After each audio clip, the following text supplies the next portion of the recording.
Hello बच्चों, let's read this question. The question says correct IUPAC name of the following compound is chromium दिया हुआ है, chromium का complex दिया हुआ है एंड फिर हमारे पास जिंक का कॉम्प्लेक्स दिया है. हमसे पूछा है इसका IUPAC नाम क्या होगा, राइट?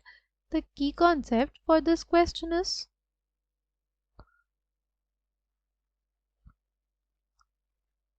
IUPAC naming.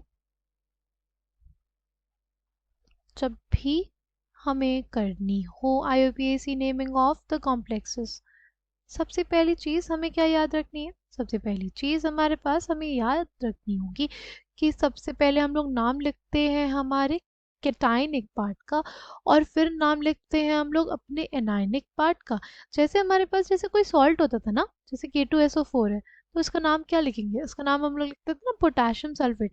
वैसे ही अगर हमारे पास कोई भी कोऑर्डिनेशन कॉम्प्लेक्स आता है, राइट, कोई भी कोऑर्डिनेशन कॉम्प्लेक्स का हमें नाम लिखना है तो हमें सबसे पहले क्या लिखना पड़ेगा? सबसे पहले हमारे पास कैटायनिक पार्ट होगा, उसका नाम आएगा, फिर हमारे पास नाम आता है एनायनिक पार्ट का.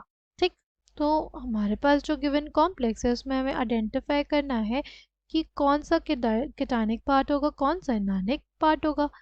जब ऐसा कोई भी कंपाउंड्स आए तो देखो यहाँ पे जो ZnCl4 दिया हुआ है, ठीक, और जिंक के लिए ना जो उसकी +2 ऑक्सीडेशन स्टेट होती है वही सबसे ज़्यादा स्टेबल होती है. इसलिए हम लोग ये बोलेंगे कि जो हमारे पास कॉम्प्लेक्स होगा, ये जो कॉम्प्लेक्स बेसिकली हमारे पास होगा, जो जिंक वाला पार्ट है उस पर हमारे पास -2 चार्ज आएगा. ठीक, और इसके ऊपर क्या आ जाएगा? इसके ऊपर +2 आ जाएगा. ठीक, क्रोमियम की ऑक्सीडेशन स्टेट क्या हो जाएगी? हो जाएगी X plus -1 is equal to +2. X की वैल्यू कितनी? +3 हो जाएगी. अगर जिंक के केस में बात करें, जिंक की ऑक्सीडेशन स्टेट +2 हो जाएगी इसमें. कैसे? Y plus -4 is equal to -2. Y की वैल्यू कितनी? +2 आ गई. तो हमें क्रोमियम की ऑक्सीडेशन स्टेट पता चल गई, जिंक की ऑक्सीडेशन स्टेट पता चल गई, और हमें ये पता चल गया कि कैटायनिक पार्ट कौन सा है. कैटायनिक पार्ट हमारे पास ये है, ये हमारे पास एनायनिक पार्ट है. तो पहले हम लोग नाम किसका लिखेंगे? कैटायनिक पार्ट का.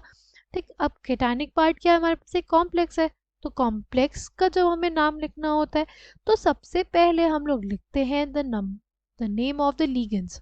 ठीक, नेम ऑफ लिगेंड्स आता है, फिर हमारे पास आता है हमारे मेटल का नाम. ठीक, यहाँ पे देखो, यहाँ पे ये हमारे पास है आइसोथायोसाइनेटो और हमारे पास ये है अमीन लिगेंड. किसका नाम पहले आएगा? अगर हमें लिगेंड्स, अगर 2-3 तरीके के लिगेंड्स होते हैं तो उस लिगेंड का नाम पहले आता है जो अल्फाबेटिकली, राइट, अल्फाबेटिकली हमारे पास पहले आएगा. जैसे अमीन है और दूसरा हमारे पास आइसोथायोसाइनेटो है, तो अमीन पहले आएगा. तो हमारे पास अमोनिया के लिए हम लोग क्या यूज़ करते हैं? अमीन यूज़ करते हैं, इसलिए हमें अमीन. और कितने अमोनिया के लिए? कितने? 5. तो ये हो जाएगा क्या? पेंटा. पेंटा, फिर पेंटा के बाद आ जाएगा हमारे पास अमीन, राइट, पेंटा अमीन, राइट, फिर आइसो थायो साइनेटो.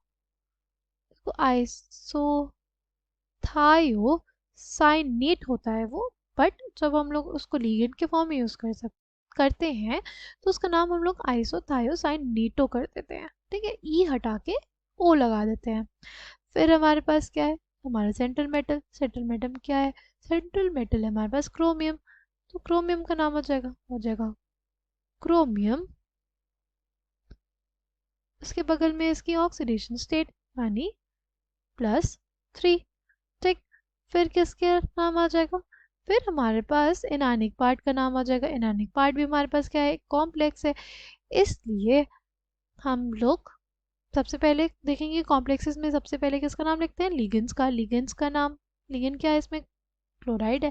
क्लोराइड लिगेंड अगर होगा तो जब लिगेंड के फॉर्म में यूज़ करते हैं के लिए हम लोग यूज़ करते हैं क्लोराइडो, यानी हमारे पास क्या आ जाएगा, 4 क्लोराइड है इसलिए हो जाएगा टेट्रा टेट्रा क्लोराइडो, टेट्रा क्लोराइडो। ठीक, अगर हमारे पास एनाइनिक कॉम्प्लेक्स रहता है तो हम लोग अपने जो मेटल का नाम होगा ना उसके साथ 8 सफिक्स यूज़ करते हैं, उसके साथ 8 सफिक्स यूज़ करते हैं। जैसे हमारे पास है पोटेशियम सल्फेट, जो हमारे एनायंस होते हैं यूजुअली उसमें 8 सफिक्स आता है, इसलिए हमारे पास हम लोग यहाँ पे मेटल के साथ भी 8 सफिक्स यूज़ करते हैं। तो जिंकेट और इसके बगल में इसकी ऑक्सीडेशन स्टेट, ये हमारे पास जो गिवन कॉम्प्लेक्स है उसका नाम हो जाएगा। Coming back to the question, correct answer for this question will be option A. I hope you understood it well. Thank you and all the best.